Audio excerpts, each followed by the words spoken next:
नमस्कार.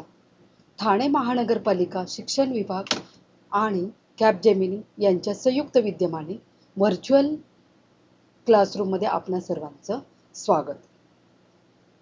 आज आपण इयत्ता 8वीतील विषय नागरिकशास्त्र घटक नोकरशाही याविषयी पाहणार आहोत. मी सौ सुनीता डोके, ठाणे मनपा शाळा क्रमांक 69. तर चला तर मग आज आपण पाहूया नोकरशाही या धड्याविषयी. साइडमध्ये दिलेल्या चौकटीमधील बातम्या काळजीपूर्वक वाचा. पहिली बातमी आहे, जिल्हाधिकाऱ्यांनी जमावबंदीचा आदेश दिला. दुसरी आहे, महापालिका आयुक्तांनी अंदाजपत्रक मांडले. तिसरी आहे, वित्त सचिवांचा राजीनामा. चौथी आहे, विभागीय आयुक्त महसुलाचा आढावा घेणार. तर मुलांनो, वरील चौकटीतील जिल्हाधिकारी, महापालिका आयुक्त, वित्त सचिव, विभागीय आयुक्त या अशा काही पदांचा उल्लेख केलेला आहे. तर हे जे पद आहेत म्हणजे शासनाच्या प्रशासन यंत्रणेतील हे सनदी अधिकारी असतात. हे जे अधिकारी यांचा उल्लेख केलेला आहे हे कोण आहेत? तर शासनाच्या प्रशासन यंत्रणेतील हे सनदी अधिकारी असतात. आता तुम्हाला प्रश्न पडला असेल की यांची कार्य काय आहेत? हे काय कार्य करतात म्हणजे कामं काय करतात?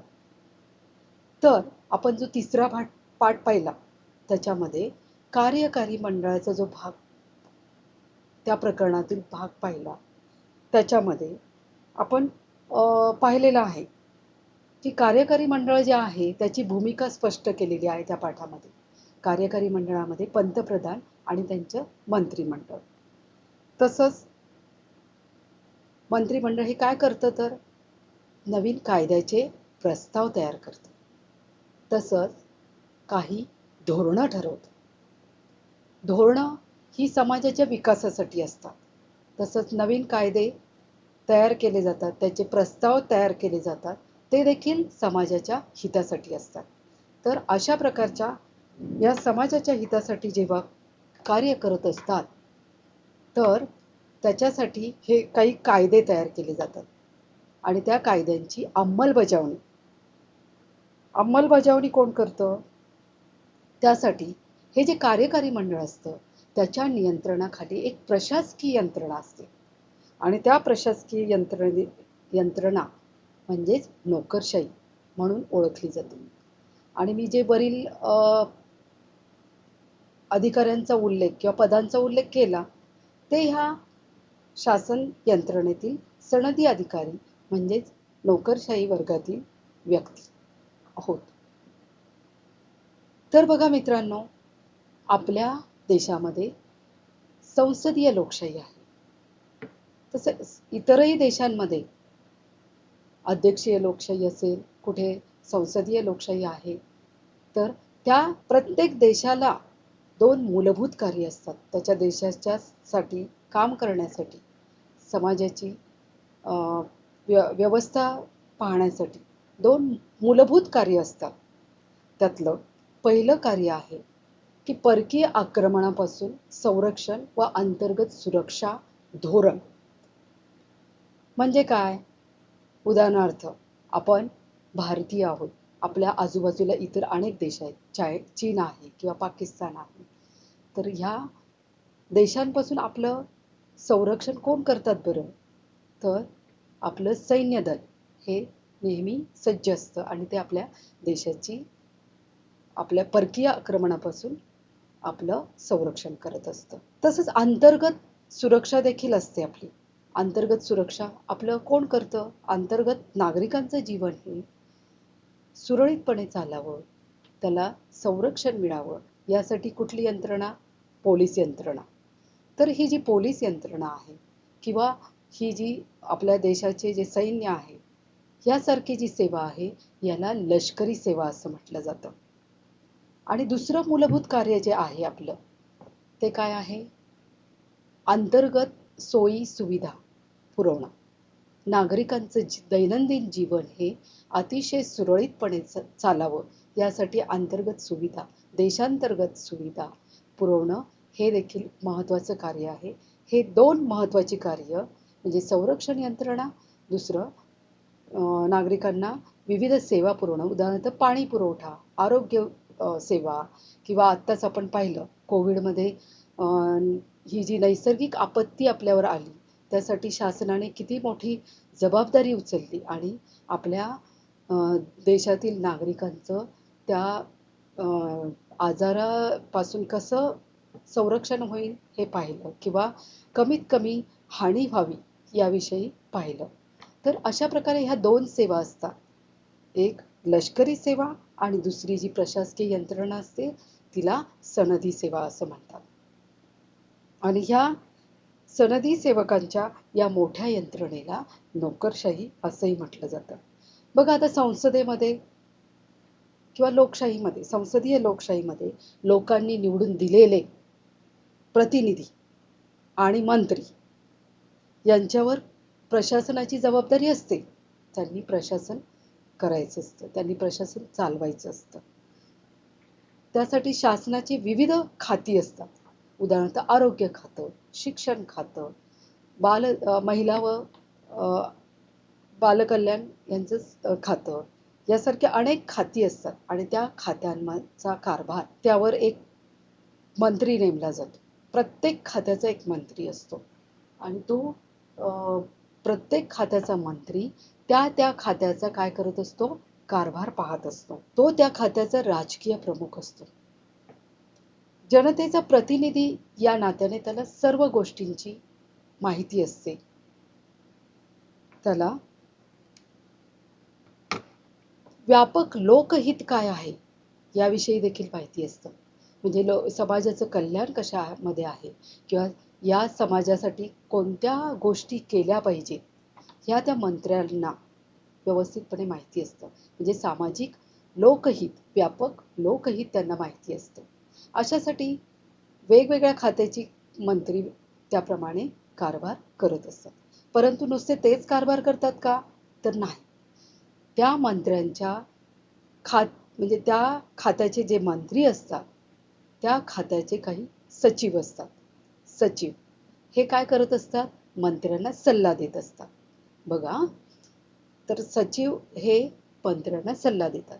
का बरं सल्ला देतात? कारण जे लोकनियुक्त जे व्यक्ती आहेत, मंत्री आहेत, ते लोकांचं व्यापक हित माहिती असतं त्यांना, जनहित माहिती असतं, परंतु ते त्याच्यामध्ये पूर्णपणे तज्ज्ञ असतील असंही नसतं. म्हणजे ते कदाचित त्यामध्ये थोडे कमी तज्ज्ञ असतात किंवा त्यांना ती कामं कशा प्रकारे करून घेतली पाहिजे यामध्ये थोडा सचिवांचा सल्ला घ्यावा लागतो. तर हे जे सचिव असतात हे काय करतात? सनदी सेवेमधूनच नेमले जातात. हे जे सचिव नेमले जातात हे सनदी सेवेतून नेमले जातात आणि ते मंत्र्यांना काय करत असतात? मदत करत असतात. त्या खात्याचा प्रत्येक खात्याचा सचिव असतो आणि तो सचिव हा त्या मंत्र्यांना त्या लोकांच्या हितासाठी जी कामं आहेत त्यामध्ये मदत करत असतात. म्हणजे हे जे सनदी सचिव असतात हे मंत्र्यांना मदत करत असतात, परंतु लोकांची इच्छा आणि प्रशासकीय तज्ञता हे कोण देतात? तर हे सनदी सचिव देत असतात. त्यांच्या मार्फत आणि प्रशासकीय तज्ञता आणि लोकांनी नियुक्त केलेले मंत्री यांच्या दोघांच्या समन्वयाने काय केलं जातं? संसदीय पद्धतीमध्ये कामकाज केलं जातं. तर अशा प्रकारे हे नोकरशाही आणि मंत्री यांचं नातं आहे. म्हणजे प्रत्येक मंत्री हा त्या खात्याचा राजकीय प्रमुख असतो. त्याचबरोबर त्या खात्याचे सचिव असतात. हे सचिव जे आहेत ते सनदी सेवेतून निवडलेले असतात आणि हे सनदी सचिव यांची तज्ञता, त्यांची हुशारी म्हणूया आपण हवं तर, किंवा त्यांचे इंटेलिजन्स आणि मंत्र्यांना काय माहिती असतं की लोकांचं हित कशामध्ये आहे, लोकांचं भलं कशाने होणार आहे, या दोन गोष्टींचा समन्वय साधून अशा प्रकारे कामकाज चालू असतं. तर अशा प्रकारे तुमच्या लक्षात आलं ना? तर ह्या दोघांचा समन्वय जेव्हा योग्य प्रकारे साधला जातो तेव्हा लोकहिताची कामं होतात आणि आपला देश पर्यायाने देशाचाही विकास होतो. तर ही जी नोकरशाही आहे, ह्या नोकरशाहीचं स्वरूप कशा प्रकारे आहे बघूया आपण. आता ह्याच्यामध्ये बघा, नोकरशाहीचं स्वरूप. नोकरशाही ही कायमस्वरूपी यंत्रणा आहे. कायमस्वरूपी यंत्रणा का म्हटलेलं आहे बरं? कारण बघा, आपण कर हा वर्षानुवर्षे देत असतो. घराचा कर देत असतो, पाण्याचा कर देत असतो, आणखी इतर काही शेतसारा अशा प्रकारचे कर आपण देत असतो. ग्रामपंचायतीला, गावाच्या लेवलमध्ये ग्रामपंचायतीला, तालुका लेवलमध्ये तालुका पंचायतीमध्ये कर गोळा केला जातो, किंवा नगरपालिका, महानगरपालिका यांच्या ज्या वेगवेगळ्या यंत्रणा आहेत त्या कर गोळा करत असतात सतत. वर्षानुवर्षे कर गोळा करत असतात. तसंच पर्यावरणाचं रक्षण करणारी पण यंत्रणा असते. कायदा व सुव्यवस्था राखणारी देखील यंत्रणा असते. ही कायमस्वरूपी असते. त्याचबरोबर आपल्याला सामाजिक सुरक्षितता देणारी ही जी नोकरशाही आहे ती काय असते? कायमस्वरूपी असते. ती बदलत नाही. कारण बघा, दर 5 वर्षांनी मंत्रिमंडळ बदलतं. दर 5 वर्षांनी लोकशाहीमध्ये निवडणुका होतात. निवडणुका झाल्यानंतर त्या ठिकाणी प्रतिनिधी बदलत असतात. म्हणजे लोकांच्या कामं करणारे, तसेच लोकांचे आवडते उमेदवार हे लोकप्रतिनिधी म्हणून निवडून येत असतात. म्हणजे दर 5 वर्षांनी निवडणुका होतात आणि मंत्री हे सतत बदलत असतात. परंतु नोकरशाही मात्र ही कायमस्वरूपी असते. ही जी प्रशासकीय यंत्रणा आहे ही कायमस्वरूपी असते. तसंच दुसरा मुद्दा आहे, नोकरशाहीच्या स्वरूपाचा दुसरा मुद्दा आहे की ही राजकीय दृष्ट्या तटस्थ असते. राजकीय दृष्ट्या तटस्थ असते म्हणजे काय? याचा अर्थ असा की बघा, कोणत्याही पक्षाचं सरकार येऊ दे, अधिकारावर येऊ दे, त्या शासनाच्या धोरणांची अंमलबजावणी नोकरशाहीने त्याच कार्यक्षमतेने आणि त्याच निष्ठेने केली पाहिजे. उदाहरणार्थ, एका वेळेस एका 5 वर्षाच्या टर्ममध्ये वेगळं मंत्रिमंडळ आहे. त्या मंत्रिमंडळ 5 वर्षाचा कालावधी संपल्यानंतर दुसरं मंत्रिमंडळ येतं. तर दुसरं मंत्रिमंडळ येतं. परंतु जेव्हा पहिलं मंत्रिमंडळाची काय धोरणं आहेत त्याची अंमलबजावणी देखील ही नोकरशाही करत असते. त्याच निष्ठेने, त्याच कार्यक्षमतेने करत असते. आणि जे नवीन सरकार आले किंवा जे नवीन मंत्रिमंडळ आले त्यांची देखील जी वेगळी धोरणं असतील, पहिल्यापेक्षा थोडी वेगळी असतील, ती धोरणं सुद्धा नोकरशाहीने कसं तटस्थ होऊन आणि निष्ठेने त्याचं कार्य केलं पाहिजे. त्याच कार्यक्षमतेने केलं पाहिजे. त्यांना त्याच्यामध्ये हस्तक्षेप स्वतःचा करायचा नसतो.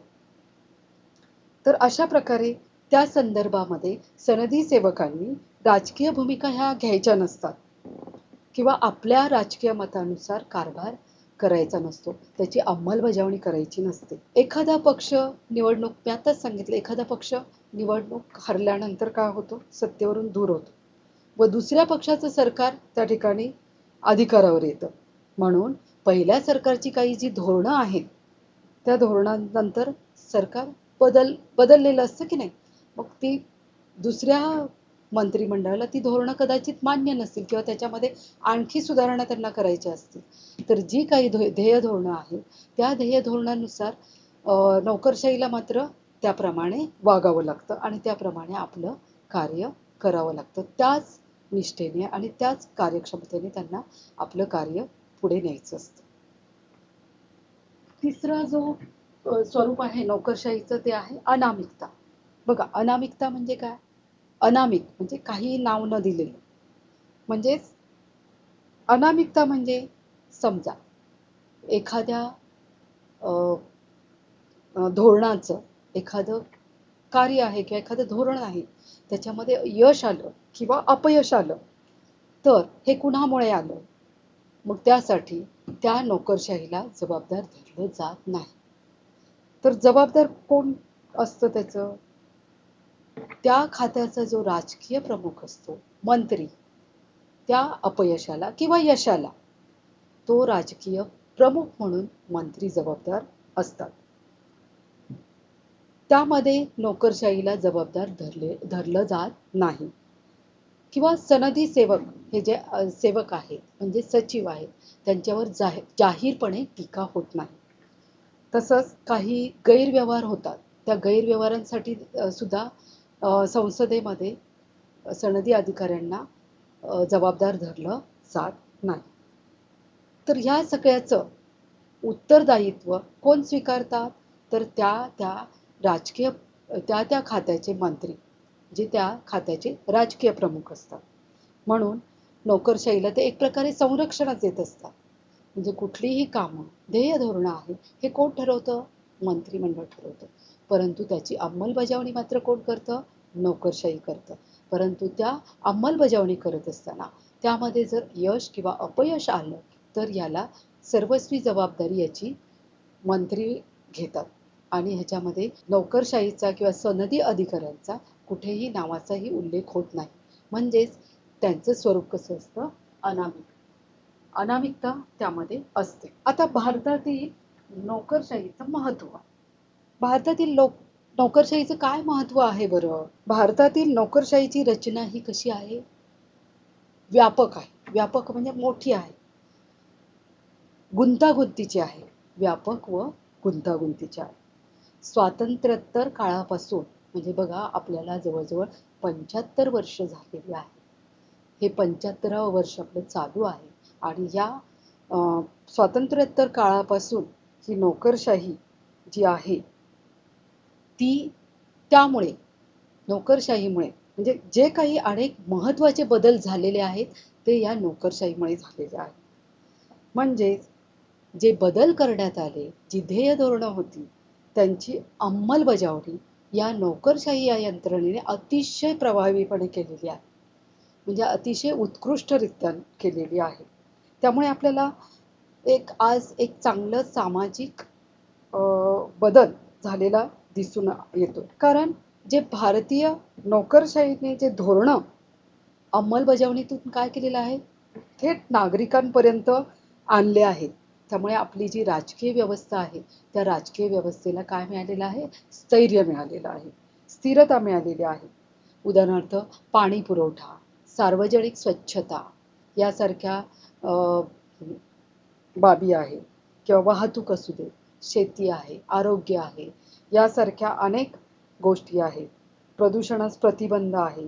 अशा अनेक सेवा आपल्याला स्वातंत्र्योत्तर काळापासून आपल्याला विनाखंड म्हणजे त्याच्यात कुठेही खंड पडलेला नाहीये.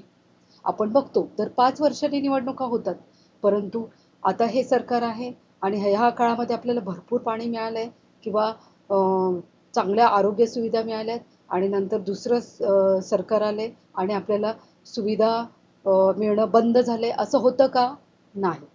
तर हे जे ह्या ज्या सातत्याने सेवा पुरवल्या जातात, ह्या म्हणजे विनाखंड त्याच्यात कुठलाही खंड न पडता ह्या ज्या सेवा आपल्याला पुरवल्या जातात, ह्या केवळ आपल्याला या नोकरशाहीच्या कामामुळेच. तर अशा प्रकारे भारतातील नोकरशाहीचं महत्त्व आहे. दुसरं असं की नोकरशाही ही एक समाज परिवर्तनाचं साधन म्हणून आपण लक्षात घेतलं पाहिजे. म्हणजे हे एक साधन आहे. समाज परिवर्तन घडून येतं नोकरशाहीमुळे. आता उदाहरणार्थ बघा, स्त्रियांचं सक्षमीकरण, बालकांचं संरक्षण, दुर्बल घटकांसाठीच्या ज्या योजना आहेत, या अनेक योजना सगळ्या ठरवल्या जातात. मंत्रिमंडळामध्ये योजना ह्या पास केल्या जातात, मान्य केल्या जातात, मसुदा तयार होतो, सगळं काही तयार होतं. परंतु त्याची जेव्हा प्रत्यक्षात अंमलबजावणीची प्रोसेस येते, अंमलबजावणी करण्यासाठी जी यंत्रणा असते, ही जी नोकरशाही मी तुम्हाला आत्तापर्यंत सांगते. तर ही जी नोकरशाहीची ही जी यंत्रणा आहे, ही कामाला लागते आणि त्या प्रत्येक ध्येय धोरणांची यशस्वीता ही केवळ आणि केवळ या नोकरशाहीमुळे आणि मंत्र्यांचा समन्वय असल्यामुळे आपल्याला पाहायला मिळते. तर ती प्रत्यक्षात आणण्याचं कार्य ही नोकरशाही करत असते. म्हणजे धोरणांच्या अंमलबजावणीतून एक मोठा समाजाचा विकास होत असतो, सामाजिक बदल घडत असतो आणि समाजाचा बदल घडणं म्हणजेच देशाचा विकास होणं. तर अशा प्रकारे नोकरशाहीची समाजाच्या लोकशाहीकरणाच्या प्रक्रियेमध्ये महत्त्वाची भूमिका आहे. त्याचबरोबर काही राखीव जागांचं धोरण असतं. त्या ठिकाणी त्यांचा म्हणजे अनेक दुर्लक्षित जे घटक आहेत त्यांचं त्यांना मुख्य प्रवाहात आणण्याचं कार्य सुद्धा कोण करतं? नोकरशाही. म्हणजे ज्या ठिकाणी राखीव जागा आहेत त्या ठिकाणी राखीव जागांची नियुक्ती करणं किंवा त्यांना प्रत्येक ठिकाणी त्याच्यावर चेक ठेवणं, अशा जे बेसिक कामं आहेत, निर्णय प्रक्रियेमध्ये प्रत्येक समाजातील प्रत्येक दुर्बल घटकांचा समावेश करून घेणं, यासारख्या कामं ही या नोकरशाहीच्या अधिकारामध्ये असतात आणि त्या प्रमाणे अंमलबजावणी आणि प्रत्यक्षात कार्यवाही केली जाते. अशा प्रकारे ही नोकरशाही अतिशय कार्यक्षम असते. तर मुलांनो, आपण भारतातील नोकरशाहीचं महत्त्व बघितलं. तर किती मोठं महत्त्व आहे या नोकरशाहीचं हे आता आपण पाहिलं. त्याच्यानंतरचा जो मुद्दा आहे, हे नोकरशाही कुठून निवडले जातात बरं? हे त्यांची नियुक्ती कशी केली जाते याविषयी आपण पाहणार आहोत. तर भारतामध्ये सनदी सेवांचे 3 प्रकार आहेत. कोणकोणते ते सनदी प्रकार? एक आहे अखिल भारतीय सेवा.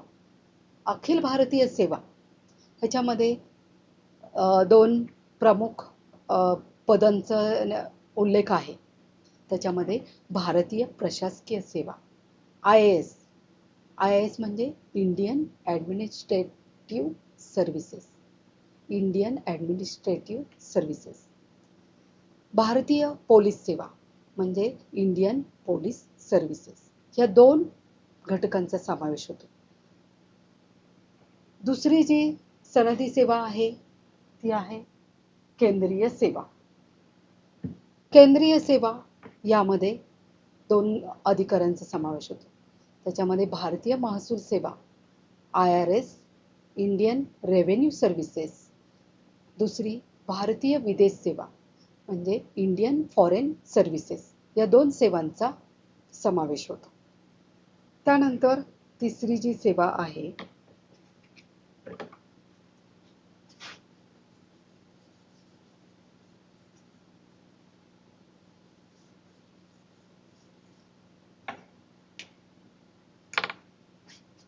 तिसरी जी सेवा आहे ती राज्य सेवा.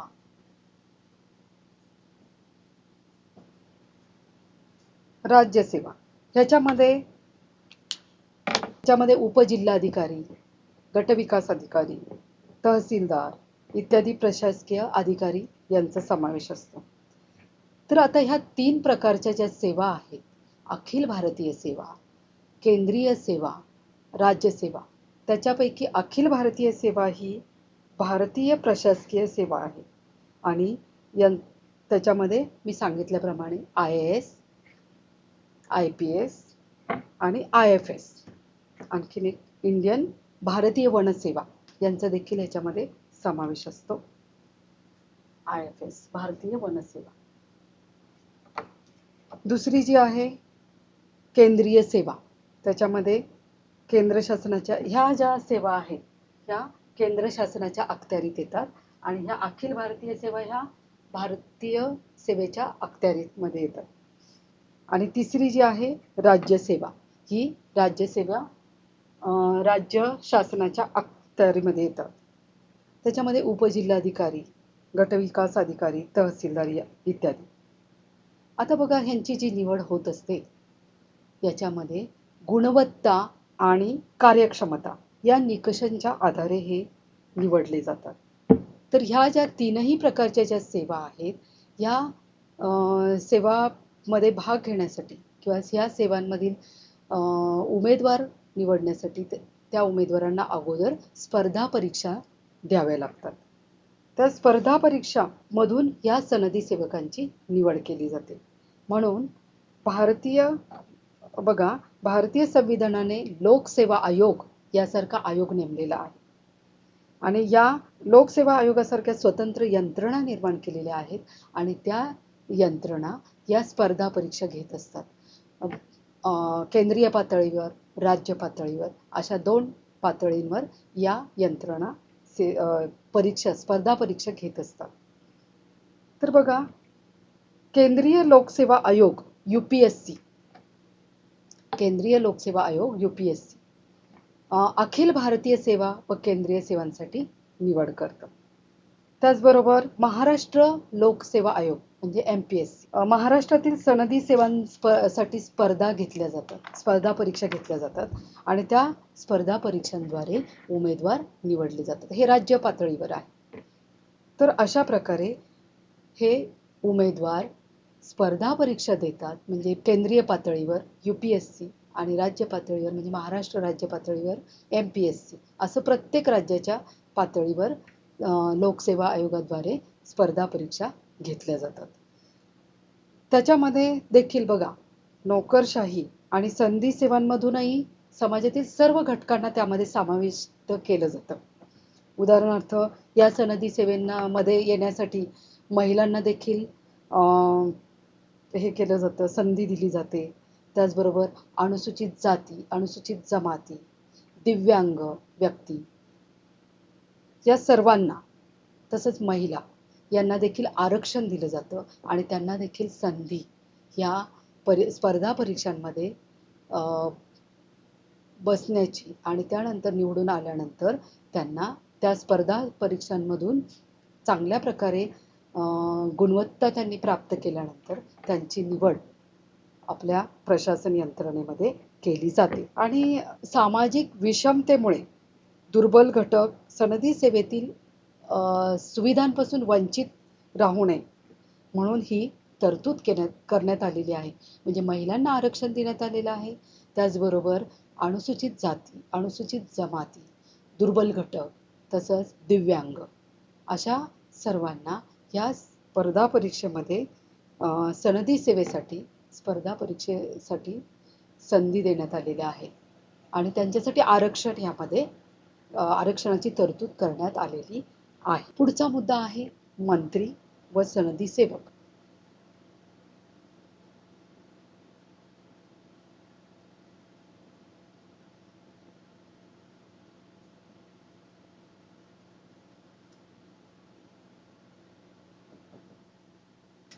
बघा, मंत्री व सनदी सेवक.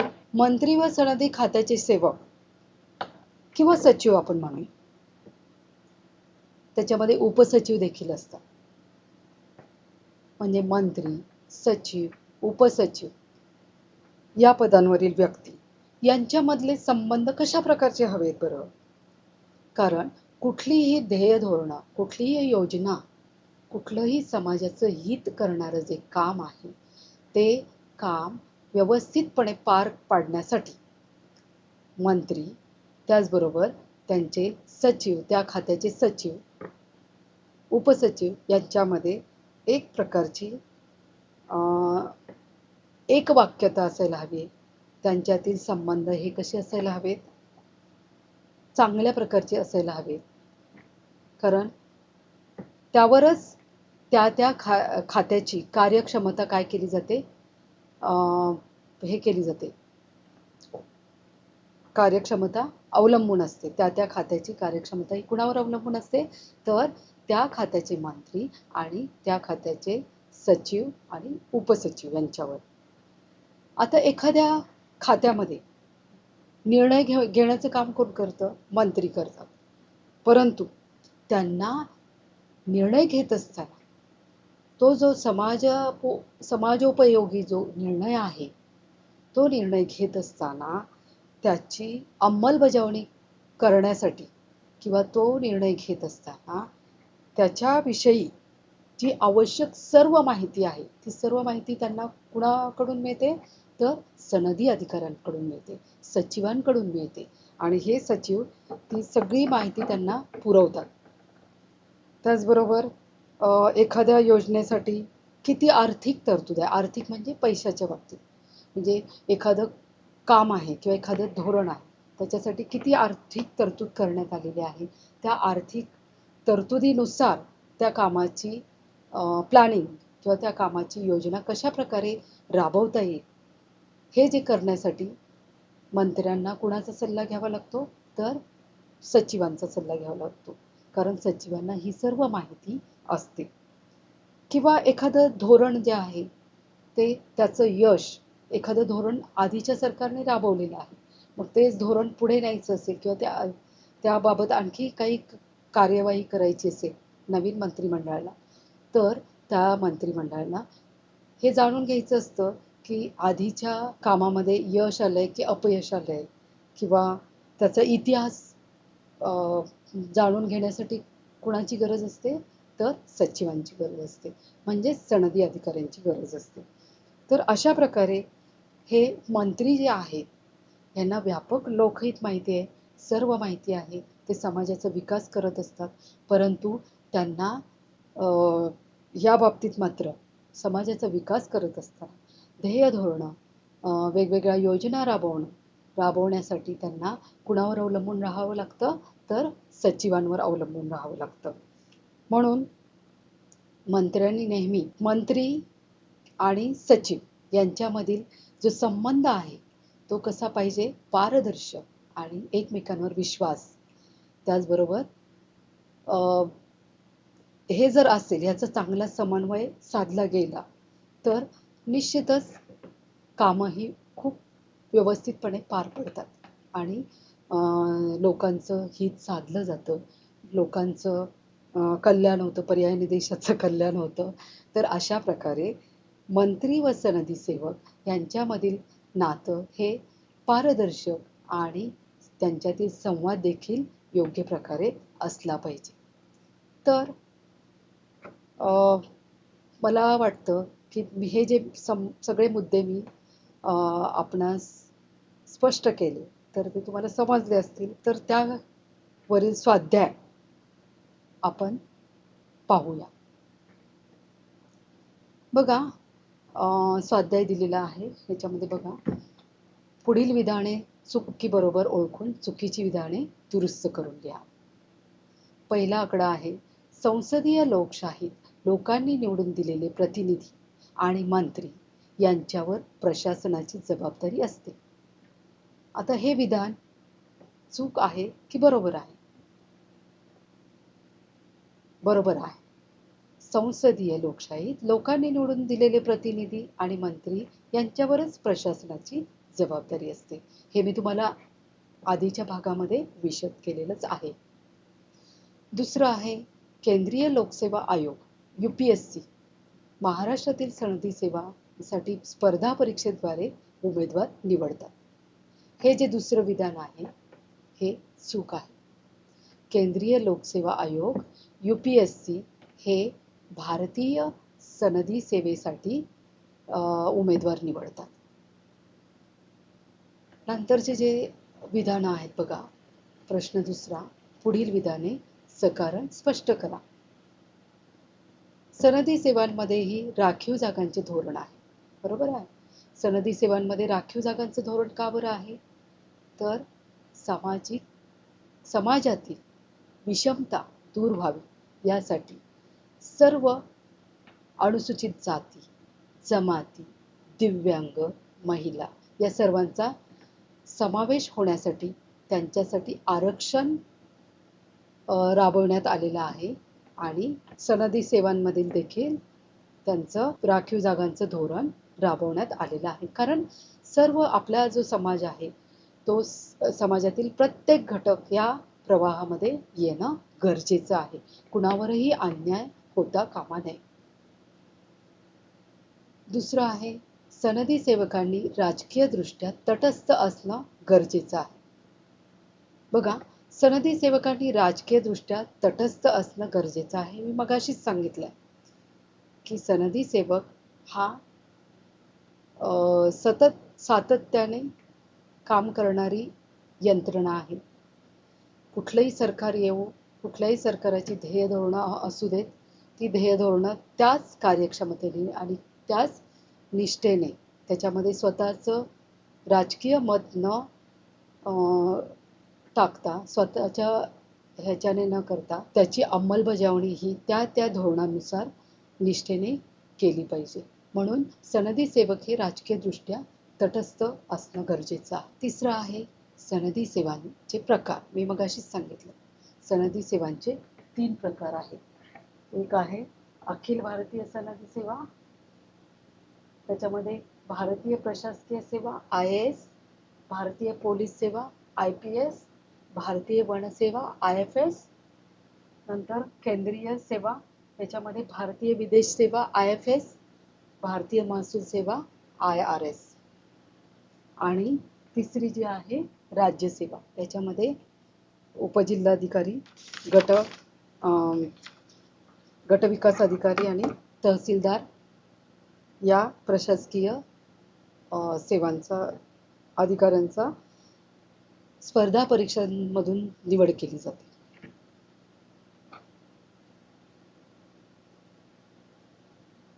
सो मला अशी आशा आहे की विद्यार्थी मित्रांनो आपणाला सर्वांना हा पाठ समजला असावा.